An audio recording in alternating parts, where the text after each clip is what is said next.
Welcome to the Upshift podcast, where changemakers meet and commune and find out how each other is doing their part in changing the world. Today's guest, I have the absolute pleasure of introducing Christiania Schroeter. That's actually a name I've given her that she likes. Her name's really Christiane. We're going to call her Christiania Schroeter. She's a business and wellness coach, award-winning professor, and best-selling author.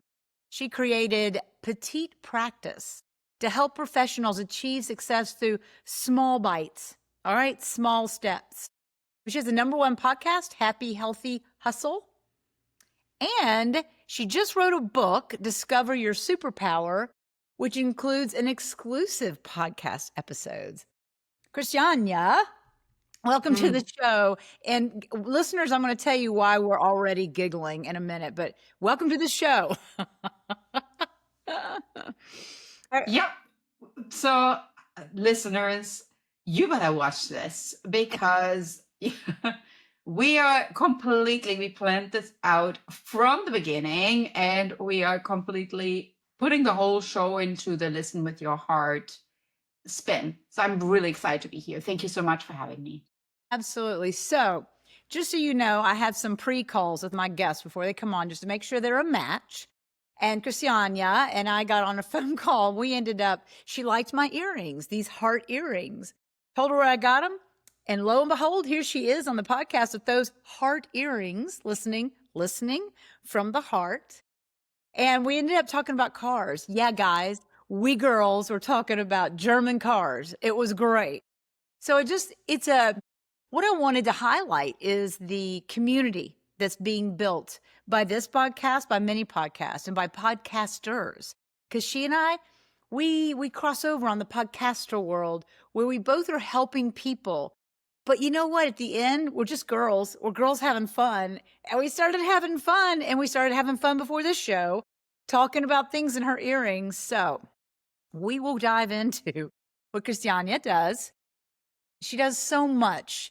But I want you, Christiane, to focus in on what do you think you are doing? What's your biggest impact you are making right now with our community, the world? It's actually quite simple. And listeners, you probably already got a gist for that. I love to bring smiles to people's faces. I think that life is serious enough, and we sometimes are so hard on ourselves or on what we go through that we think, oh my gosh, this is like such a challenge, that sometimes for me, it's just an honor to spend time with people. And my goal is I let them walk away, and hopefully they're feeling a little lighter, they're feeling a little happier, and maybe they realize what they're going through right now might not be that big of a deal, even in 5 hours, 5 days, 5 weeks. It's maybe just a little dark time, but it's going to pass. And I think that that is really like one of my big contributions to the world right now. And just like looking at this, I'm like, lighten up, people. We got this. Love the lighten up. That's kind of the wellness side of your coaching, because you're a serious business coach and you're a professor. So Yep. specifically, who is your market and what are you doing to help them? So I started in the classroom and teaching college students. And actually during the summer, I even teach high school students that come from all over the world. I teach innovation, entrepreneurship, and marketing. And of course, those two are strongly interconnected because you can't really have a business without marketing it. And you can't really innovate anything without creatively thinking about your business side, the entrepreneurship side of it. So I start with that group, and then I work with mid-career professionals and really help them scale the business. And I'm going to laugh about this because we had a conversation about scaling before, but it's kind of like the scaling of the business is really where my deep passion lies, because frequently those are the dreams that some of my college students tell me in the classroom that they have, that mid-career professionals still have, but they put them on the back burner for like, eventually I'm going to get to this. And then I check in with them and realize that those dreams are actually still there. And we kind of start opening them up, unpacking them, laying them all out, and creating a petite practice plan and actually tackling them and making them reality. So you're like a fairy godmother to the I love that, the kind of midlife entrepreneur. They have some experience behind them. They've got a lot more to go. And you've descended like Glinda the Good Witch. Let's go Mhm. there. Glinda the For Good Witch sure. coming in and making their wishes come true. And I know it's not all that, fairy tale stuff, that you're very precise and pointed when it comes to these small steps, which are such a great way to success. How are you doing that? How are you helping them? How are you taking mid-scale, mid-level executives that sometimes are already burning out? They're like, don't even know if they're going to make it to the end. Where do you start with them, and how do you introduce this petite practice? Well, this is a great question. I think, as with anything in life, when we look at the future, it frequently seems super overwhelming. And part of the problem really is that we tend to look at the horizon and we think we need to get to that horizon. And that might be hiring employees, that might be scaling to a certain number. So you have some goal in mind, and let's just call that goal like your horizon goal. Fortunately, what I sometimes have to tell business owners is you will never get to that horizon. So you might hire employees and think they're going to fix whatever there is, or you might have that scaling number in mind. But in reality, really, it still comes down to you and really creating more value to your clients and really bringing out that unique value proposition. Is it really actually something you're enjoying right now? You're having fun with your business? Do you feel this is your passion? Mm-hmm. Because you keep walking and unfortunately you realize the horizon is always moving. Then there is the next goal and then there is the next goal. So what I really help them with is maybe creating like one task and breaking this down into manageable steps, how we can get there. And frequently this really actually starts with more aligning your wellness with your business Mm-hmm. and listening to yourself. What do you really need right now that will make your business thrive? Might just be taking care more about yourself. And that self time might lead to more creativity, more productivity because you're more rested. And then, of course, in the long run, you're also feeling the fun is coming back, the passion is coming back. And your customers are going to notice that too, because they're like, well, there's an increased energy that I'm sensing right now. And that's really another reason for me to stay there. So, what happens when you run into a client that all of a sudden realizes, oh my God, I hate what I do. I never wanted to do this. Yeah. Okay, how do you re-steer? The first question is, how do you bring them to the realization that what they're doing is not feeding them? That's a toughie. Once they like realize it, and they don't want to realize it because maybe they've got a lot of money, a lot of time, maybe everything around them is structured to support this business that's really dragging them down. So then what do you do? I mean, that's a huge redirect. Like, stop the train. Let's go to the switching station. How do you how do you do that?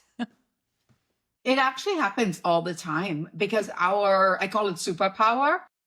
Our superpower changes, our passions change. And then, of course, if we're feeling we're getting to the point of burnout, we also sometimes feel our heart is not in it. And I'm like, we're listening to the heart. She's And pointing her maybe earring. at that point, at that point, what you'll need to do is maybe just take a few days off or a few hours off and start kind of like writing down what is my why? Why am I actually doing this? And ask yourself, keep asking yourself 5 times, 4 or 5 times, what is my why? Not just like stop at one, but maybe ask yourself again and ask yourself again and say, in service of what? In service of who? Instead of in service of how? Like all these different things really bring it together. And I think that part of the problem is that we don't do that enough. We don't really question what's my why and who am I serving and how am I serving them.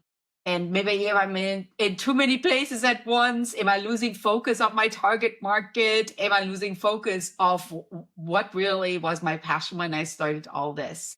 Yeah. And I think that's the problem with scaling, that sometimes, especially when you scale too fast and you want to be in all places at once, that it's losing a little bit the identity of your business and the value of your business. And that is, especially with small businesses, sometimes like a sad moment when you maybe have to pull back, as you said, maybe redirect the train a little bit, or maybe get rid of some train wagons along the way and say, maybe I'm stronger if it's just like one of those instead of like having this super long train that I'm like dragging along here.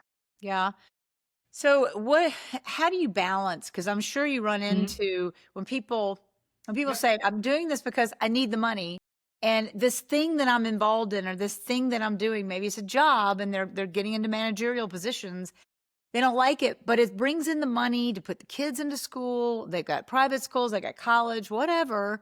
How do you how do you strike a balance for somebody who is realizing that it's really taking more life from them than the money's worth it possibly? And then I don't know, how do you do that? How do you take somebody that's leaving something and maybe trying to enter into something else, but there's that money issue?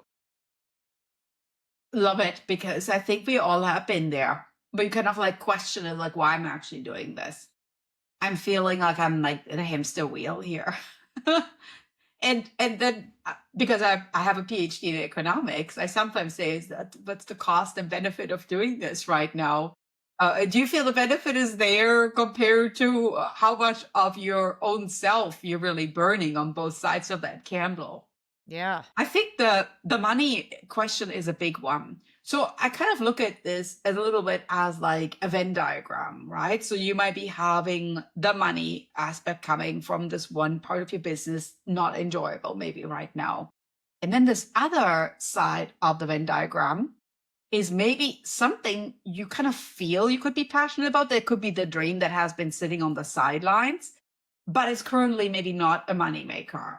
So, what I would love for you to do is that over time, we kind of like slowly start shifting the money aspect coming from this passion project. And Mhm. while you can't do this immediately, you have to look a little bit at the intersection. Look a little bit, all right, so I have to keep the money coming in from here, but I already know now my heart is not in it. And so Yeah. maybe what I want to transition to, let's say, maybe you're doing a lot of group coaching and maybe you want to transition more to like a membership model or one-on-one coaching or anything like that, because it's going to lead to more money than a membership model.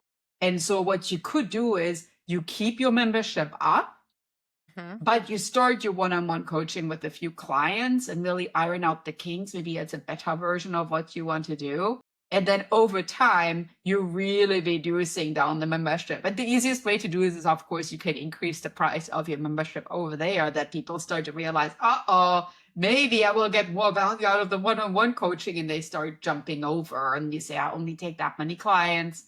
And so it's kind of becoming a natural transition. But I always think it makes sense to grow this little tree over here, your passion tree, Mhm. while you're still rooting down the money that's pulling in from this profitable part of your business over here.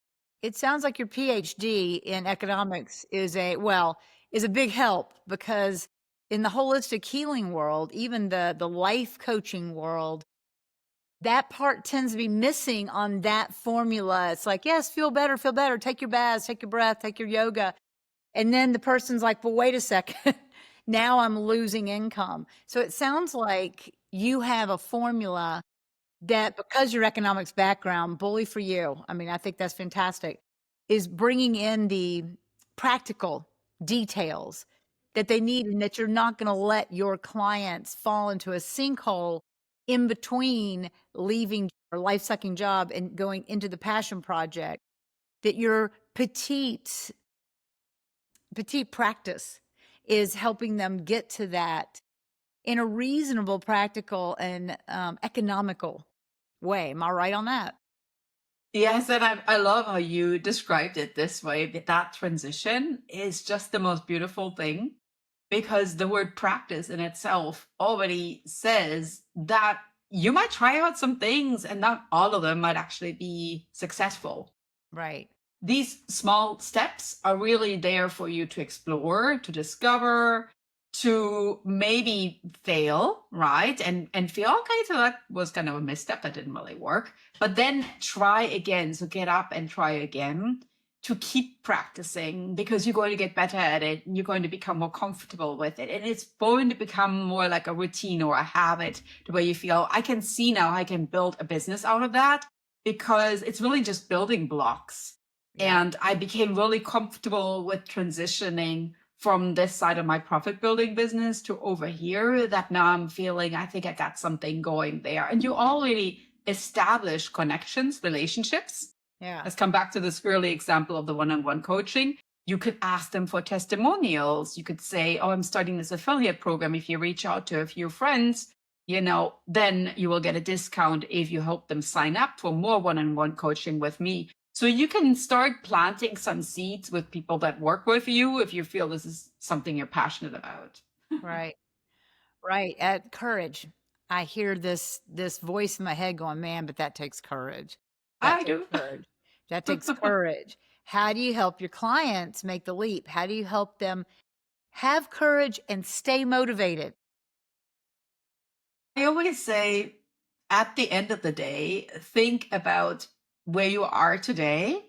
There was a day where you prayed for being where you are today. There was a day for when you were hoping you would be where you are today. So now just imagine that being with your new business venture, that today you're praying you will be there. And there will be a moment when you look back and like, gosh, I'm so glad I did this.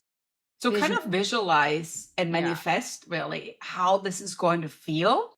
And you could even create sticky notes or accountability partners with your friends, with your family, with your colleagues.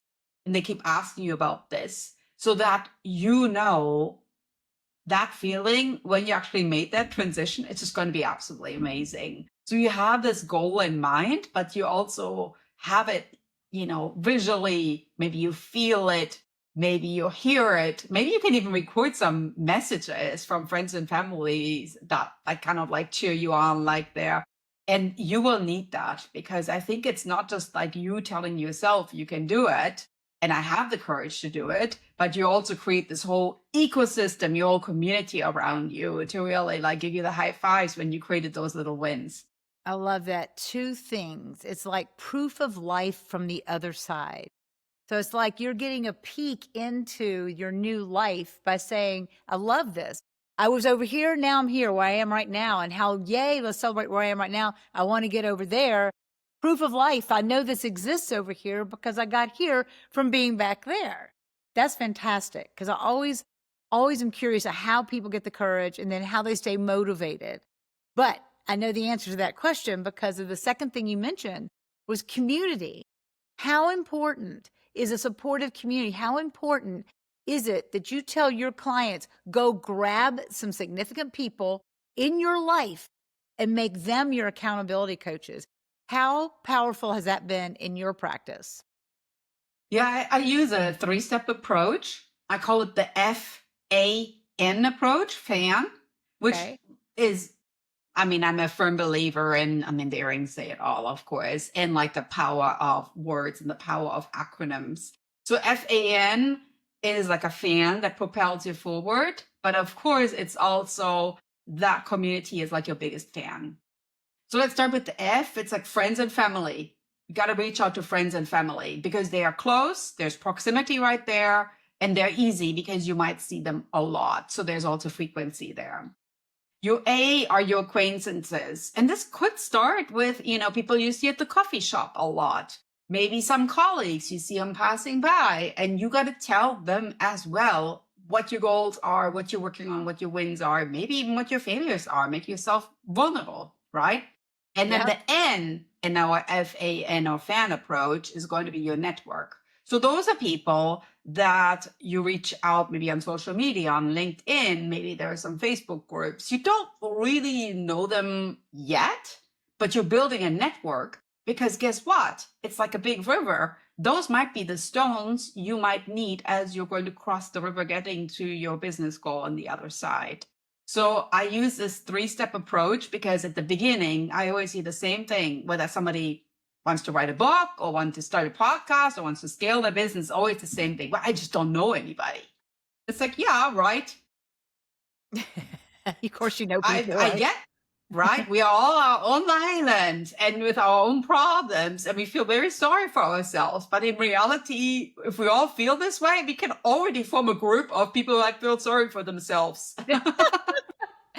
So funny because I got off the phone with my publisher, and he brought something out to me, and I was like, "Oh, I didn't know that was special." But this something happened to me where I do my best network. I didn't mean to. I'm in a coffee shop meeting with someone else, ran into somebody, an acquaintance now. This guy's a big tech hub, big guy that promotes all these founders, and he's like a makers, type of support system. And we walked out together on the sidewalk, and I said, "You know what? I'll pitch you," when I was pitching my friend in there. And he's like, "Okay." And I pitched him on the sidewalk, literally at the corner of the sidewalk. He was going to go one way, I was going the other way. I gave him that 5 second. I mean, it was just a quick pitch about my TV show, looking for sponsors. And he goes, "You know what? You need to come by and, get into my creative studio, and we're going to come around you, and we're going to ideate how you can go get sponsors and da da da da." And I was like, "Yeah, great." And my publisher was like, "Do you know how many people can't do that?" And I'm like, "Can't do what?"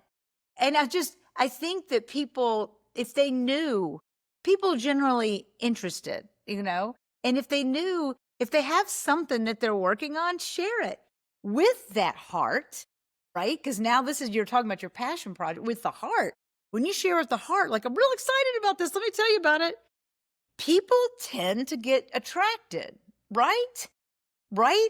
And then it's like, pitch them. What do you have to lose, right? Pitch them. What do you think about that? Yeah. And again, start with your friends, your family. They're right there. Just pitch them. You know how many times I pitched my daughters? Like, "Come on over here. Come on over here. Look at my brand colors." Right? Yes, Look at my brand yes. colors. And they're not even my target market. I mean, No. like, I guess they're starting their businesses. So maybe they are my target market because they're getting influenced anyway. But I pitched to them, and even now I'm preparing my TED Talk. You know how many times they're going to listen to this? Me Yeah. standing on my red practice rug at home in my outfit with Yes. my shoes and my earrings. They're going to listen to this. And then, of course, it's perfect. I mean, do I need like a business coach always listening to every iteration of my TED Talk? No. Your friends, your family are right there. And then I could even pitch acquaintances. Even like some of the best TED speakers have said, you just put yourself up somewhere and you just start talking in a bus station, train station, in front of some, building, and you just Talk give your about courage. talk. You just like talk about courage, but you want to present in front of 1,000 people, which is going to be my audience when I give my TED Talk. You have to start with 10. And if Right. nobody stops, maybe you have to think about your talk. So I'm curious, do you have a scheduled TED Talk yet? I do. Well, you do, I because do. I was like, is she just ideating in front of us? Is she visioning in front of us? Like when I do my TED Talk, you've got it. Listening to my heart, but it's going to be on August 16th in Sacramento. Oh, congratulations. Congratulations. Thank Okay, you. I want to shift a little bit. Tell us about discover your superpower. Give me some, like, list some superpowers that you address, and then how do you discover them? So the superpower part is absolutely essential because all of us, we just kind of paddle along with our life and we think we got it all kind of figured out until I ask somebody, what is your superpower? And then it's like this, oh, I don't know. Yeah, I don't know. Honestly speaking, sometimes people even say something. They're like, I wish I could fly or something like that. It's like, no, we're not talking about like heroes. I mean, I love that you want to be one of those heroes. We're talking about what makes you you. What is something that you feel comes easy to you where you're in the flow? And what is something that you really feel you are so good at that others will ask you for help? That is how I define a superpower. Something where you just feel that you can share it with the world and the world will seek you out for it. You're like an expert and authority, and you are like lightening up when you speak about it. Okay. It's so important because if you live your life and never really figure it out because you have it, right? But you never really figure it out. It's like when we travel to Egypt and we just kind of like start digging, and all of a sudden there's like a pyramid there, and you're like, whoa, didn't see this coming, right? That's like you with your superpower. What's your superpower? That I give analogies that make people laugh and understand what I'm talking about. I'm like full of analogies. Just tap me and I I'll give love you one. that. Yes. I feel like as a communicator, I use them too, that to try to get somebody whose understanding is different from mine, but to bridge the gap, right? You use analogies. That's And it fabulous. depends on the circumstance too. Like I pull them out at different times, depending on different people, it will be different. Right. Okay. So one other thing I wanted to bring up was this has to do with our little pre-show conversation. And we were talking about people that we've interviewed, been in interview situations for these podcasts and whatever. And Christiania said that she had this weird feeling, okay, about this podcast interview.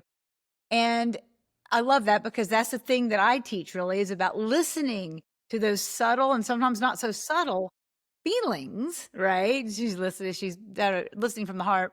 Yes, and listening to your heart. But that I really honor the fact that you got a weird feeling, an icky feel. Something's not right here. I can't name it. It all looks right. It's on the screen. It looks like it should look. But my body tells me something's not right. And she did something. What did you do? What did it feel like? You don't have to get into the specifics of what it was. Give me the body sensation. And then what did you do about it?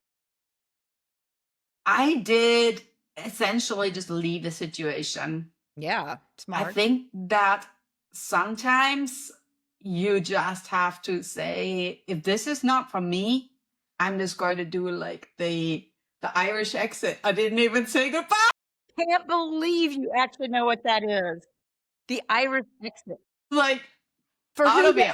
For those people who don't know what an Irish exit is, it's when you leave a party, you slip out the back without saying goodbye to anybody. Like the party's getting wild and crazy. They're not going to notice you're gone. Or you don't want to say, hey, I'm leaving. Because it's like, no, stay. And you're like, I don't want to stay. So you just leave. You literally just disappear. And they won't even notice normally. Yeah. But It anyway, was just like Tinkerbell. I was there exit. and then I wasn't there. But what was the sensation? Because that's what I teach people to listen to. Now, this could have been just it could have been indigestion from something you ate. But tell me, that's what I'm saying. This is the justification. What did it feel like? Describe the sensation. And then why did you listen to it? You can quickly tell when somebody is speaking truthful and honest and what the intention is behind it. And you can also quickly tell, are they in to actually help you with something? Are they in to just sell you something? It's sometimes a little bit like the icky feel when you feel like watching an infomercial or something. You're like, I don't know, this is actually going to work, right? I mean, are you just making this data up right now? I'm not a believer. And of course, you can hear from my accent. I'm born in Germany, right? Yeah. Germans at the heart, we want like facts. And when I was there, I was like, I don't know there's any facts. Yeah. It's like fiction right now. I'm feeling I'm being like sold to. I'm not feeling I'm being actually treated quite honest. And I'm feeling I'm starting to waste my time. And that's how I felt. I was like, I gotta leave this. I've got to be out of here. And I became like, I first started shifting around, and then it was via Zoom. I saw my own face. I was like, goodness gracious, my face.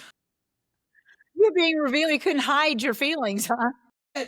I was like, okay, this says it all. My face says like something isn't right. And I kind of had like this a little bit like German Shepherd type look, like sniffing up the situation. And I at the beginning, I thought maybe that's just kind of like an off feeling that I have. But the longer I was there, I started shifting in my seat. I was like putting my feet on the ground because I needed to feel grounded. The whole thing just didn't work. And then I was like, no, this is overall feeling like it's not my place to be. And I really respect their time. So I don't want to waste it and being there and not feeling my heart is in it. My heart was not in it. So I had to pull myself out of it. That's fantastic. You're just proving everything my second book's about. People can tell, like your face on Zoom, what you're really feeling. And people can tell, even if it's electronic representation of you, if you're truly meaning is good or not, or the other person is actually selling you a product instead of asking you about yourself. It's wild. It's wild. I love that about the somatic world so much, Christiane. You proved it all. And you are very somatic. You are very sentient. I mean, I feel like you feel, even though you're German, you're a PhD in economics, you have all this structure, but at the end of the day, you're human. You're human and you're helping humans be human in their lives and business. I love that. I think that's your superpower, my dear. I It really is. I'm actually a firm believer that I have like a certain sense about things too, to where sometimes I think about a person, and then honestly, like on the next day or even on the same day, that person gets in touch with me. And I'm like, Oh, wow. I just thought about you. You were totally on my mind, right? And maybe to answer your question about being German and studying economics, maybe that's the reason of why I live in California now. And I'm so plugged into this easygoing, casual California culture. It's like totally my jam, right? And at the same time, when I teach economics, I teach it, I'm using my analogies and I'm really pulling in a lot of examples from health and wellness and food, things that we can associate with, that we can touch, and not just like cell phones or TVs. So I always feel we need to kind of like find, and I love that you said this, find our superpower and be plugged in, because you can tell when you resonate with people, when you're really feeling, you can see the wheels are shifting in their brain because they're learning something. Yeah. And then you can change your messaging based on that. And I think that's really my superpower, that I connect with my audience, but I know what they need in the moment. And based on that, I can go in more or pull back. It's just like with my fitness classes. Sometimes you need an uplifting song when I teach. Sometimes I need to pull back a little bit and play more like, Selena Gomez, like calm down, breathing, and just like feeling like, whew, just give them a moment right here. Wow. Well, how can the listeners find you and your books? How do we find you? So my book's on Amazon. Find me there. Look for Dr. Christiania Schroeter, and my books are all listed there. It's called the Petite Practice Collection. If you can't remember my name, just put in Amazon Petite Practice Collection. My name on the website is Doctor written out and then Christiane. So you can look at my website as well. And of course, check out my podcast. My podcast is called Happy, Healthy Hustle. So I'm aligning your hustle in really scaling your business, making you profitable, and aligning your superpower with who you truly are, with being happy and healthy. Wow. Well, you certainly are leaving quite a large ripple of positivity in our community, in our world, Christiania. Thank you for being on this show and speaking from your heart. All right. Thanks to our guest, Christiane. Boy, she gave us a lot of food for thought in our podcast time together, and she was just loads of fun and really proves sometimes that just gals will be gals. And she liked my earrings and she went out and got them. I love that. Anyway, thank you for listening. I'm your host, Angel Howard, and I would love to get to know you better. Send me an email at angel@angelhoward.co, or book me for a speaking engagement. Come on over to my website, angelhoward.co, or hire me to speak. Love to come in and speak. In fact, my last guest just invited me to go and speak to her business students. How fun. It's on Zoom. I mean, that's great. It's a network, right? We are all supporting each other. Dive deeper into your own self-discovery and get my book, Issues in Your Tissues, on Amazon. So take care and have fun and find what delights you. Until next time.